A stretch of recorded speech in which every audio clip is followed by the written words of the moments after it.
Hello aspirants, welcome to my channel.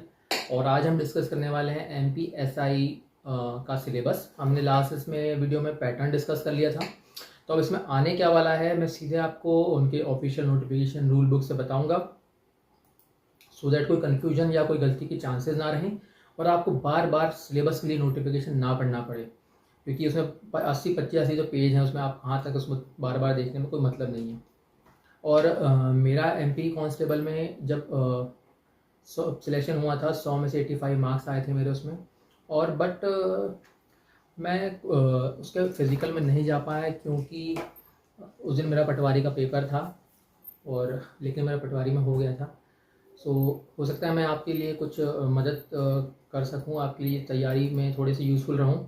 कैसे मैंने prepare किया था, क्या प्रिपेयर किया था, तो समय के साथ हम आगे डिस्कस करेंगे कौन से टॉपिक इंपॉर्टेंट रहते हैं, कौन से टॉपिक जनरली एक कॉम्पिटिटिव एग्जाम में पूछे जाते हैं।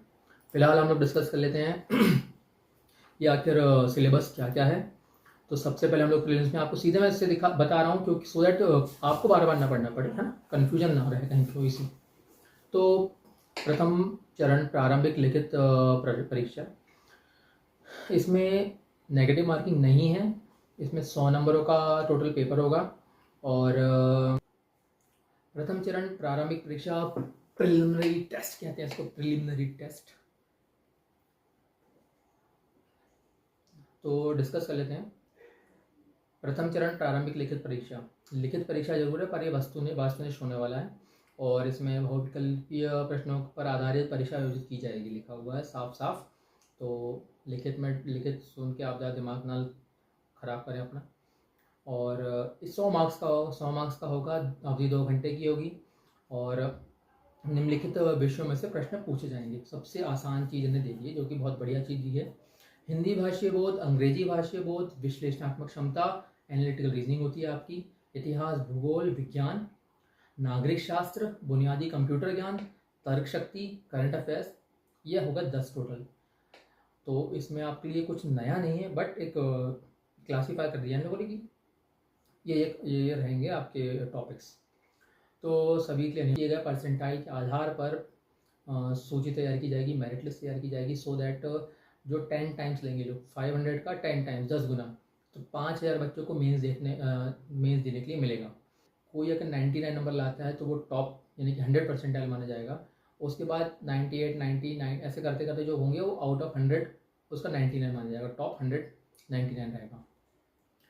अब अपन आते हैं द्वितीय चरण मुख्य परीक्षा में। तो प्रारंभिक परीक्षा में चयन के बाद मुख्य परीक्षा में अलग अलग सत्रों में आयोजित की जाएगी और प्रत्येक प्रश्न पत्र 300 अंक का होगा, जिसकी अवधि 2 घंटे होगी। तो पेपर 1 सुबह, फिर पेपर 2 शाम को। तो पेपर 1 में 2 पार्ट होंगे, पार्ट 1 पार्ट 2। पार्ट ख बोल सकते हो आप। और पेपर 2 में भी 2 पार्ट होंगे, मतलब अलग से कुछ नहीं है, उसी पेपर में कंटिन्यू चलेगा, पार्ट 1 पार्ट 2 या पार्ट क और पार्ट ख। तो पहला इसमें जो है सबसे पाठ्यक्रम इसका प्रश्न पत्र 1, सामान्य अध्ययन 300 मार्क्स। भाग क ये इससे जुड़ा हुआ है, इतिहास और भारतीय समाज। तो भारतीय इतिहास, हड़प्पा सभ्यता, मौर्य समाज, गुप्त साम्राज्य, हर्षवर्धन, 11वीं 14वीं शताब्दी में उपमहाद्वीप में आए यात्रियों द्वारा दिए गए सामाजिक जीवन, वो फाइन है। और इब्न बतूता, मतलब ये लोग जो भी अपने यहाँ पे आए हुए हैं, इनके जो राइटिंग्स रही होंगी, इन्हें क्या कैसे डिस्क्राइब किया भारत को, उस बारे में है। और फिर विजयनगर साम्राज्य, मुगल साम्राज्य, ईस्ट इंडिया कंपनी और भारत में उपनिवेशवाद, 1857 का विद्रोह मोस्ट इम्पॉर्टेंट, नगरीकरण, नगर योजना, महात्मा गांधी, राष्ट्रीय आंदोलन, संविधान का निर्माण। तो जो हिस्ट्री का पार्ट है संविधान निर्माण वाला, वो वाला। स्वतंत्रता के बाद देश के भीतर समेकन और पुनर्गठन, भारतीय समाज की मुख्य विशेषताएं, भारत की विविधता, भारत एवं मध्य प्रदेश की अब यहाँ क्या मध्य प्रदेश अगर लिख दिया है यानी कि अच्छा खासा पार्ट इसका मध्य प्रदेश में कवर किया जाएगा। मध्य प्रदेश की जनजातियों के बारे में, महिलाओं के संगठन की भूमिका, जनसंख्या एवं संबंधित मुद्दे, यानी कि हो सकता है सेंसस से भी पॉइंट्स आ जाएं कुछ। भारतीय समाज पर वैश्वीकरण का प्रभाव। अब इसी का पार्ट 2 जो रहेगा वो रहेगा शासन, संविधान और राजनीतिक सामाजिक न्याय और विधान। 150 मार्क्स का ये रहेगा। भारतीय संविधान आएगा, इसमें ऐतिहासिक आधार आएंगे, इसके विकास, विशेषताएं, संशोधन इतना इम्पोर्टेंट रहता है कि MPPSC में तो डायरेक्ट क्वेश्चन आते हैं संशोधन से, तो आपको वो याद रखना पड़ेंगे। बुनियादी संरचना, संघ एवं राज्यों के कार्य जिम्मेदारियाँ, फिर इसमें यूनियन लिस्ट, कॉन्करेंट लिस्ट जो रहती है, स्टेट लिस्ट, ये तीनों आ सकती हैं। संघीय ढांचे संबंधित मुद्दे, चुनौतियाँ, स्थानीय स्तर और वित्त का हस्तांतरण और उसमें चुनौतियाँ, विभिन्न अंगों के बीच शक्तियों का पृथक्करण, विवाद और निवारण तंत्र संस्थानों के बीच होता है। संसद और राज्य विधायिका संरचना, मीन्स पार्लियामेंट और जो अपना राज्य स्टेट लेजिस्लेटिव रहती है, उसका कैसी संरचना उसकी कैसी होती है।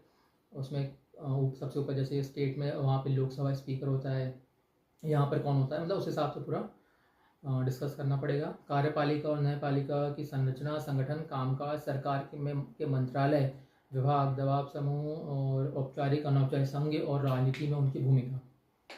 फिर 6th पॉइंट है केंद्र एवं राज्य द्वारा आबादी के कमज़ोर वर्गों की, ये बहुत इम्पोर्टेंट चीज़ है। ये कल्याणकारी कौन सी योजनाएं थी, इसमें क्या इनको बेहतर, इनके जीवन में क्या सुधार हुआ, ये सब आ सकता है। गरीबी और भूख से संबंधित मुद्दे। अब अपन आते हैं प्रश्न पत्र 2 सामान्य, ये पूरा फर्स्ट पार्ट हो गया, ऊपर वाला पेपर 1। अब पेपर 2 ये दोपहर में होगा। भाग क, इसमें आएगा करंट अफेयर्स और MP करंट अफेयर्स आप साल भर का पढ़ लीजिए, अभी से स्टार्ट कर लीजिए, आखिरी के लिए मत छोड़िएगा। करंट अफेयर्स सबसे पहले लिखा है इन लोगों ने, करंट अफेयर्स, जाओ जाओ जाओ। करंट अफेयर्स सबसे पहले लिखा है इन लोगों ने, मतलब अच्छा खासा पार्ट आने वाला है। Current affairs point on current affairs. Second, विज्ञान एवं प्रौद्योगिकी विकास एवं अनुप्रयोग और रोजमर्रा के जीवन पर इसका प्रभाव। सूचना प्रौद्योगिकी, अंतरिक्ष, computer, robotics, nanotech, biotech, AI, बौद्धिक संपदा अधिकार, यानी कि अपना संबंधित विषयों के संबंध में जागरूकता, ठीक है। और संरक्षण, पर्यावरण प्रदूषण, क्षरण पर्यावरण प्रभाव का आकलन, भारतीय अर्थव्यवस्था तथा योजना, संसाधनों को जुटाने, प्रगति, विकास और रोजगार से संबंधित विषय।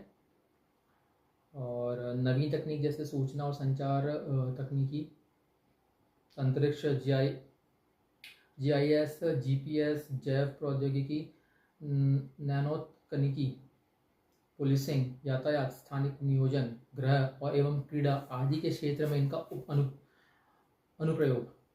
परंपरागत और गैर परंपरागत ऊर्जा संसाधन, नवीनीकरण ऊर्जा, रिन्यूएबल नॉन रिन्यूएबल एनर्जी के बारे में बात करें। लोक, अब यहाँ पुलिस का पेपर है तो ऑब्वियस ये बात है, ये वाले को टॉप पॉइंट आने थे।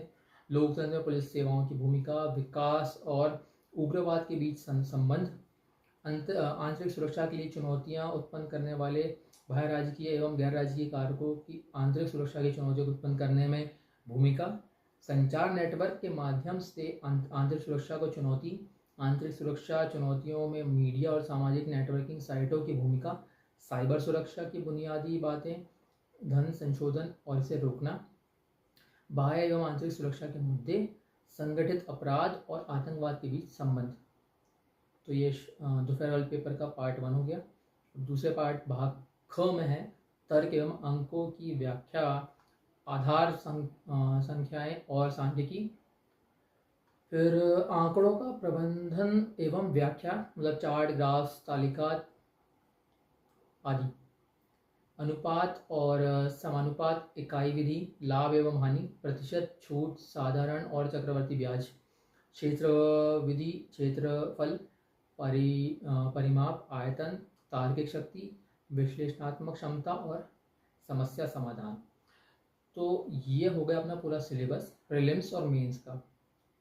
अब इसमें अगर आप डिटेल में चाहते हैं कि मैं इसका कोई टॉपिक आपको समझ में नहीं आ रहा है उसका वीडियो बनाऊं, तो आप बिल्कुल कमेंट सेक्शन में बता सकते हैं। और अब 9 जनवरी से अगर आपका प्रीलिम्स है तो कुछ दिन चलेगा, 10 से 15-20 दिन चल सकता है। उसके बाद आपको ये ना सोचें कि कब होगा पेपर, आराम से 1-2 महीने आप ये सोचिए कि प्रीलिम्स के बाद आपका तुरंत मेंस है, तो ये मान लीजिए 1 महीने बाद आपका रिजल्ट आ जाएगा। और जैसे MPPSC में अगर आप दे सकते हैं वो 1 महीने बाद, जबकि वो OMR शीट पे होता है, तो ऑनलाइन वाले में तो दे ही सकते हैं बिल्कुल भी। तो 1 महीने के अंदर आप तैयारी कर लीजिए और फरवरी मार्च हो सकता है, मार्च में फिर से पेपर हो जाए आपका, अपना ये मेंस वाले पेपर हो जाएं, और फिर 1 महीने में आपका इंटरव्यू, फिजिकल, देन इंटरव्यू। तो आपको बिल्कुल इस तरीके से तैयारी करनी है कि पेपर अपने लगे लगाए हैं, ये नहीं कि रोक टाइम रहेगा ऐसा वैसा, कुछ नहीं रहेगा, है ना। तो आप उस हिसाब से अभी से तैयारी अभी से कर दीजिए। त्योहारों का मौसम है, तो आप उस बात का ध्यान रखते हुए थोड़ी तैयारी में अपनी जोर लाइए। तो मिलते हैं हम अपने अगले वीडियो में, तब तक के लिए नमस्कार, और मेरे चैनल को सब्सक्राइब करिए प्लीज़। और तो मिलते हैं अपने अगले अगले वीडियो में। प्लीज़ सब्सक्राइब करिएगा चैनल को, और लाइक और शेयर ज़रूर करिएगा अपने दोस्तों के साथ। हो सकता है किसी न किसी का भला ही हो जाए इससे। और हम लोग मिलते हैं अपने अगले वीडियो, मेरे अगले वीडियो में। Thank you.